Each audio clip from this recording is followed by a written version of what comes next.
It's that time of year again, so give yourself a big round of applause because you did it. You clicked the video, which means you made it to the end and survived 2020. A century of chaos bunched into a single year. I think we all deserve something joyous this year. So let's jump back to a simpler time, like 2019. Klaus. Last year I was planning on covering this charming Christmas tale but settled on the Grinch instead, which kinda worked in my favor because since its release, Spa Studios had just been generous in providing a lot of behind the scenes material for this film and gives you a vivid idea of how much effort went into making it. The origins of Santa Claus, we heard the tales, the fat man climbing down our chimneys, raiding our Chips Ahoys, and leaving behind a tablet or two. Flying around the world in a single night with his magical reindeers, all those myths and rumors. Have you ever wondered how they all started? Who were the first beings to ever talk about the workings of Saint Nick? Well, Sergio Pablos is here to reveal the magic with this beautifully crafted animated film. His talent shouldn't be underestimated. He's been in the animation game for a while, specifically with character designs. Frollo? That was him. Hades? Him too. Tantor from Tarzan, Dr. Doppler from Treasure Planet, even had a hand with characters from the cult classic Goofy movie. He also has a talent for storytelling. He wrote the story for the first Despicable Me and Smallfoot, which I just learned is based on an unpublished children's book of his. So the man understands the industry, and it wasn't long until he'll be sitting in the director's chair of his own Christmas story. His idea of making it 2D was risky, and was turned down by a lot of studios. Even Netflix was a little hesitant, but they were initially looking for Christmas content and picked up the project. It was definitely a gamble, but because of the teaser back in 2015, the hype was generating, and we wouldn't see the incredible payoff until it hit the streaming platform November 15, 2019. A massive success that I am just so stoked to talk about. I rarely give spoiler warnings because I think they're pretty much a given, but if for some reason you haven't watched this yet,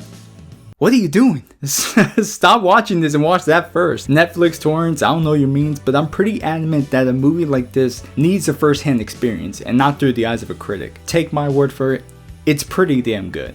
As for the rest of you, cozy up and relax as we dissect the magic, peek behind the curtains, and see what made this movie so amazing. Let's begin.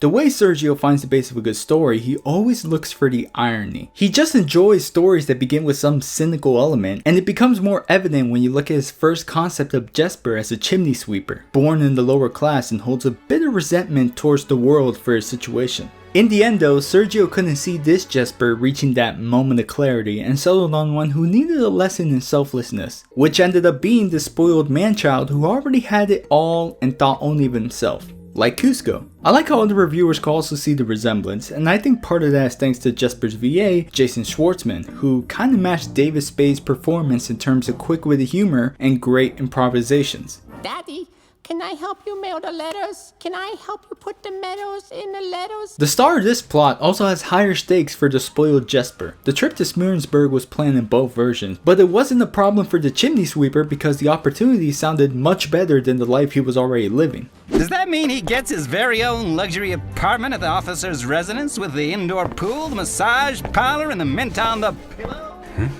In our version, Jesper's dad, the Postmaster General, is trying to teach his son a lesson in hard work and threatens to cut off his entire fortune if he doesn't post 6,000 letters in the town of warring families, the Ellingbows and Crumbs. The plot is pretty standard, nothing you haven't seen before. It's thanks to the artistic style and incredible cast of comedic voice actors that help enhance the story. Rashida Jones plays the teacher Alva, who becomes a fishmonger after realizing that none of the students really go to school. A writer herself, she had a hand revising her lines to make the teacher sound fed up with the idea of enriching these kids with a better future, and it shows within the beginning of the story. What are you doing? Telling children to go to school to learn to write? What is wrong with you? Yes. Norm Macdonald plays the ferryman who gets a real kick out of Jesper's misfortune. I mean, he's always around giving this really dry and sarcastic impression that this town is great and everyone loves the postman. But the meat of this story truly begins when Klaus is introduced, voiced by Mr. Not quite my tempo. After a good month or two of getting nowhere, Jesper learns about the woodsman who lives in the outskirts of town and tries his luck before running off scared, leaving behind his satchel and the depressing drawing from a kid he tried to con to pay penny out of earlier. The beauty about this film, and this scene in particular, is how naturally the progress of change is presented. When he's trying to explain the process of mailing a letter, it ends up as a failure, just like his other attempts. The only difference is him keeping the letter, accidentally delivering it to a man who took it upon himself to send this boy a toy. Well, Jesper delivers a toy, and after a series of traps and close calls, Klaus watches the joy his present created and disappears right after the boy spotted him watching from the window. The beginning of Christmas, and Sergio's idea coming into play. With Klaus, he wanted to ground all the magical mystery surrounding Santa Claus, and doing so through a series of comedic coincidences and logical reasoning. Klaus may have been spotted, but Jesper's the one doing all the work. He's climbing down the chimney, stuffing presents in the stockings, eating all the cookies, getting no recognition other than the middleman who makes these connections between the kids and Klaus. Letter? Good. Letter? Good.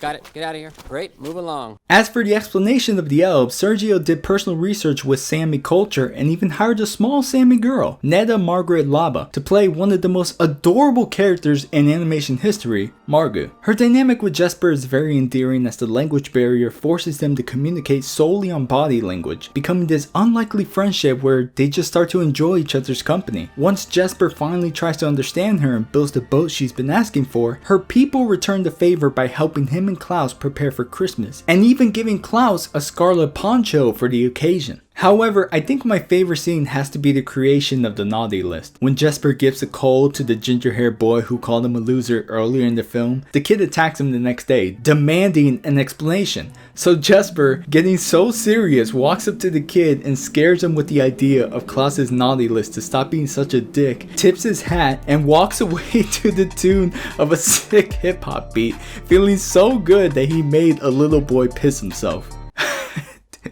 That scene always gets me. So many funny and memorable scenes in this movie. The only part I thought felt lacking was the climax, only because it seemed unnecessary. Typically with these lie and reveal plot lines, it goes on long enough to put any third-party participants in jeopardy or in some consequential condition. But you don't feel it here when Jesper's reason for coming is revealed. It's not like the plan was ruined because he lied. They could still do Christmas without him. And it wouldn't have been in jeopardy even if he wasn't there. Because of the kids, Klaus and Ava would already know what the families were planning and properly prepare for it, until Jesper made it more complicated. Considering how the rest of the movie impressed me by doing something new with the Christmas cliches, this portion of the film felt really predictable and forced, because it seemed clear that Jesper would have probably changed his mind on his own if his Christmas plan worked. That extra push was not necessary by this point. Aside from that, the story of Klaus delivered its own interpretation of Christmas that carries a lot of laughs and a ton of heart, especially that ending.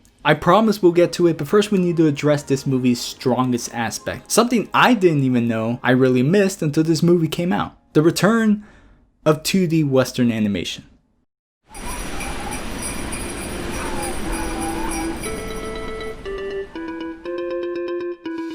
Yo, smash that like button if you also missed the prime days of 2D animation. I'm talking Dawn Blue, Disney classics, The Road to El Dorado. It's become a much bigger appeal on the eastern seas with anime and European film projects, but over here in the West, we've been making a lot of CGI content lately, which isn't saying it's bad, but it sucks that we don't have that variety anymore. In terms of Disney, the last 2D film to ever be promoted was Winnie the Pooh in 2011, and that basically tanked. What Sergio set out to do wasn't just bringing back massive attention to 2D films again, but seeing if there was more he could do with the style. Similar to how Spider-Verse was impressive through its variety of comic filters and techniques, Sergio found a film style by producing volumetric lighting that gave the impression of a 3D environment, but still remaining completely 2D. Nowadays you see a lot of CGI animations where they render the model and let the software take care of the lighting, but Sergio didn't want that. He wanted to give the movie this storybook feeling, so his production designer Marcin Jakubowski showed him a technique where he broke down the light into different phases of time to create the illusion of fully lit surfaces. Sergio wasn't fully understanding until we saw a walk cycle of the postman going through differently painted light conditions, and was very eager to teach the rest of his staff this innovation. It was incredible as a concept, but once they learned that Klaus was going to be a movie, they needed one more feature that wouldn't make the whole process time consuming, and that was tracking.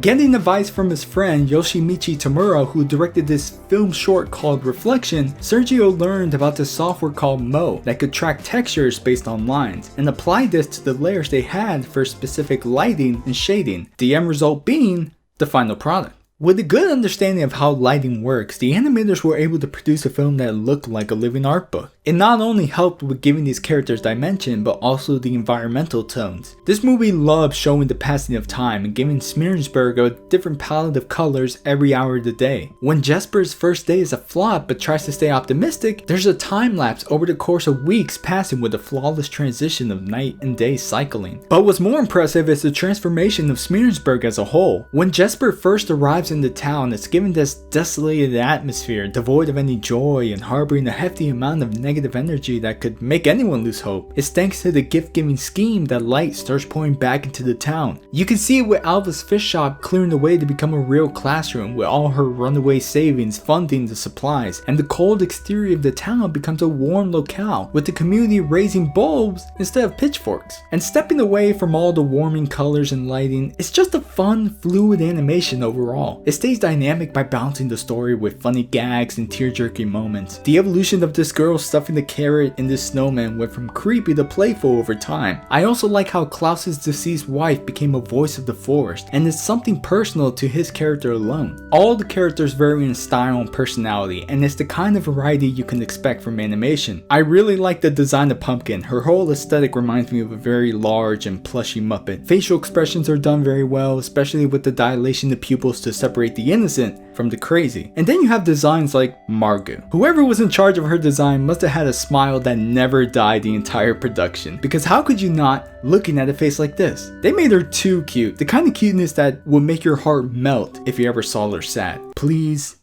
please never again. Protect this child's joy at all costs. I appreciate the choice of Sergio going with 2D animation and succeeding in bringing about an experience that showed more that could be done with the style. Like Spider-Verse, the look of this movie wouldn't get stale over time and can be a real treat revisiting once a year.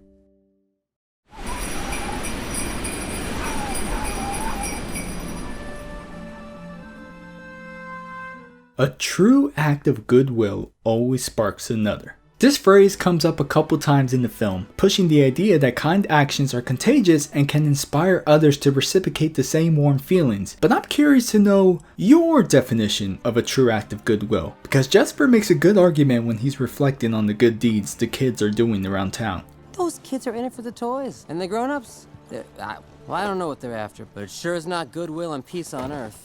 The kids are in it for the presents. The parents initially started just so they wouldn't owe the enemy any favors. Jesper's in it to return to his old life. The closest example of a true selfless act is Klaus making that frog for the sad boy. But you can even make the argument that he started doing this for some peace of mind, since his backstory revealed he couldn't have kids of his own. The discussion over the existence of true altruism has been around since the 19th century, when Augustus Comte coined the term, and has been the topic of numerous psychological and philosophical debates since. Personally, I don't think it's possible. Not saying that there aren't any nice people that exist, but it's rare to consider their acts completely selfless. Things like money, love, self-gratification, those are all common motivators that get people to act nicely. It can't just be for someone else's benefit. There's gotta be something in it for you as well. Whenever I hear about this topic, my mind always goes back to that one episode of House where the patient of the week was very generous. So generous that he promised House $1 million and was willing to give up both his kidneys to complete strangers. The problem turned out to be a thyroid issue, but I really enjoyed the questioning behind the man's kindness, and the episode landing on the stand that there's always some kind of explanation. It can never be just because. But regardless of how this goodwill was initially created, it doesn't negate the fact that it's still a good deed. It's just how Sergio envisioned, taking this pure message and giving it such a raw and dishonest origin story that honestly kinda sounds like actual history. How many stories have we heard that ended up having such a crooked past to their name? For a place like Smearensburg, it seems like the necessary tactic to change these people for the better. My favorite transformation had to be when Jesper and Klaus worked together to build Margu her boat. This came right after Jesper intruding on Klaus's sensitive corner and pretty much losing his toy maker. Through this whole process of understanding Margu and trying to build the boat on his own, I think Jesper was still thinking about his deal, but when he actually witnessed just what his efforts amounted to the following morning, he experienced the spark. That warm joy from someone else's enjoyment over something you did. I experience the feeling every time I upload, and knowing that I probably made someone's day with a new video, that's my spark. This is what Klaus was getting at, and the message that encapsulates the heart of the movie song, Invisible. You can't touch it, you can't see it, but you can always feel it. And once you get a taste of it, it's very hard to turn your back on, leaving you no choice but to embrace it. That true act of goodwill.